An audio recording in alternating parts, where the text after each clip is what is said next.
നടൻ സൂര്യയുടേതായി ഏറ്റവും ഒടുവിൽ പുറത്തിറങ്ങിയ ചിത്രമാണ് റെട്രോ. സമ്മിശ്ര പ്രതികരണമാണ് റെട്രോയ്ക്ക് പ്രേക്ഷകർക്കിടയിൽ നിന്നും ലഭിക്കുന്നത്. കഴിഞ്ഞ കുറച്ചു വർഷങ്ങളായി അത്ര നല്ല സമയമല്ല സൂര്യയ്ക്ക്. മോശം സിനിമകളും ബോക്സ് ഓഫീസ് പരാജയങ്ങളും നടനെ പിന്നോട്ടടിക്കുകയും ചെയ്തിരുന്നു. ഇതൊക്കെയാണെങ്കിലും നടന്റെ അടുത്ത സിനിമയ്ക്കായി കാത്തിരിക്കുന്ന ആരാധകരുടെ എണ്ണവും കുറവല്ല. ലക്കി ഭാസ്കറിനു ശേഷം വെങ്കി ആറ്റ്ലൂരി സിനിമയിൽ സൂര്യയാണ് നായകനായെത്തുക. അതേസമയം ചിത്രം തുടങ്ങും മുൻപ് തന്നെ സിനിമയുടെ OTT റൈറ്റ്സിനെ പറ്റിയുള്ള അപ്ഡേറ്റാണ് ഇപ്പോൾ പുറത്തുവരുന്നത്.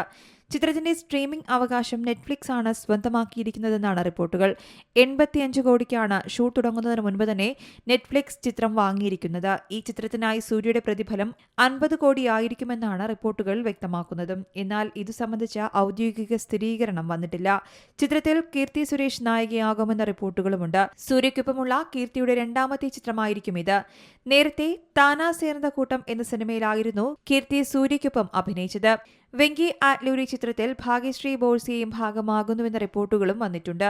അതേസമയം സമ്മിശ്ര പ്രതികരണങ്ങൾക്കിടയിലും ബോക്സ് ഓഫീസിൽ ചലനമുണ്ടാക്കാൻ റെട്രോയ്ക്ക് സാധിക്കുന്നുണ്ട്. 3 ദിവസത്തിനുള്ളിൽ റെട്രോയുടെ മൊത്തം ആഭ്യന്തര ബോക്സ് ഓഫീസ് കളക്ഷൻ 34.75 കോടി രൂപയാണ്. 2.5 കോടിയാണ് ചിത്രം കേരളത്തിൽ നിന്ന് ആദ്യ ദിനം കളക്ട് ചെയ്തത്. സൂര്യയുടെ 44ാം ചിത്രമാണ് റെട്രോ. 1980-ൽ നടക്കുന്ന കഥയാണ് റെട്രോ പറയുന്നത്. പൂജ ഹെഗ്ഡെയാണ് ചിത്രത്തിൽ നായികയായി എത്തുന്നത്. ജോജു ജോർജ്, ജയറാം, നാസർ, പ്രകാശ് രാജ്, സുജിത് ശങ്കർ, കരുണാകരൻ, പ്രേംകുമാർ, രാമചന്ദ്രൻ ദുരൈരാജ്, സന്ദീപ് രാജ്, മുരുകവേൽ, രമ്യ സുരേഷ് തുടങ്ങിയവരാണ് മറ്റു പ്രധാന കഥാപാത്രങ്ങളെ അവതരിപ്പിക്കുന്നത്. News desk Zee Malayalam news. പുതിയ വാർത്തകളും വിശേഷങ്ങളും ഇനി വിരൽ തുമ്പിൽ. എല്ലാ ഡിജിറ്റൽ പ്ലാറ്റ്ഫോമുകളിലും ഇപ്പോൾ സീ മലയാളം ന്യൂസ് ലഭ്യം.